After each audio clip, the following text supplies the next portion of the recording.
Hi there, my name is AdoraI and welcome to another Teacher's Time Off with Adora.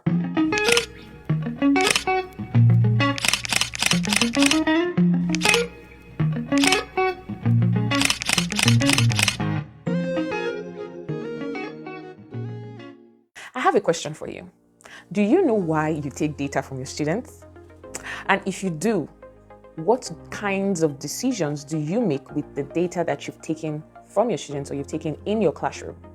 So today we're going to be talking about 5 things that you should do with the data that you have gathered from your students, or if you don't know what data is, it's raw information that you get from your students, and you can use different methods to get data from your students. You could use assessments, you could use portfolios, some people use rubrics and all of those things to be able to know the level of learning, all the learning abilities of their students. So I want to tell you 5 things that you should do with your data as a teacher. Number 1, you should use your data as feedback to yourself as a teacher or as the teacher.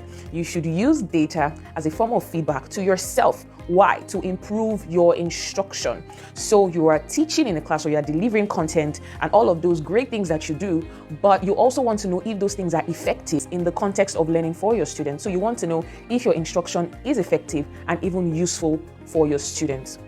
Number 2, data should be used as a form of feedback to your students. This data should be a form of feedback to your students to help them improve their learning. It should help them improve their learning. It should help them take actions, guided by you to improve their learning. Number 3, data should be used as feedback to parents.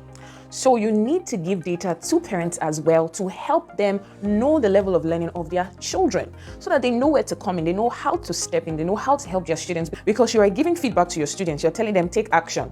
They are going to go back home to their parents and they need to tell their parents, oh, mommy, this is what my teacher said and these are the action steps that I'm going to take to help me get better. And so it helps the parents know how they come in. It also helps you, the school or the teachers, communicate the learning gaps and how the parents can step in to help their children. So it is very important that you use data to give feedback to parents. Number 4, data helps you understand your students' learning abilities, capabilities, and differences.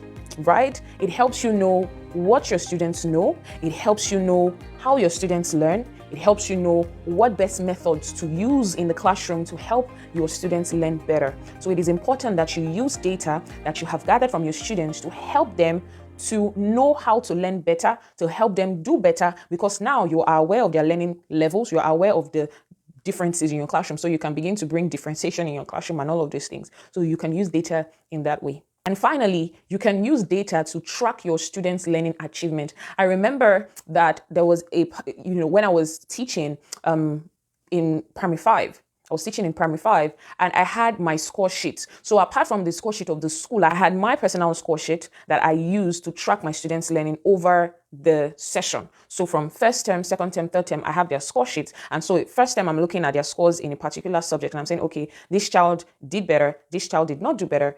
This child, is still, the scores did not change. So I'm able to know how to help that child in the next term or in the next session. So if the child is moving to another school, right? If the child is moving to another school, it helps you as a school to help the other school help the child, right? Because you have a track record of their assessments or their score sheets or data. You have their data ready at hand to give the other school, and you're saying, oh, the child is great at math, but the child is not great at English. So it helps the other school create methods that will help the child do better in that particular subject, or create an environment that will help that child learn better. If the child has special needs, or the child is probably a slow learner. So you want to be able to have data. You need data. Data is life for a teacher. Data is life for a teacher. Without data, then learning cannot happen. Without data, learning cannot happen.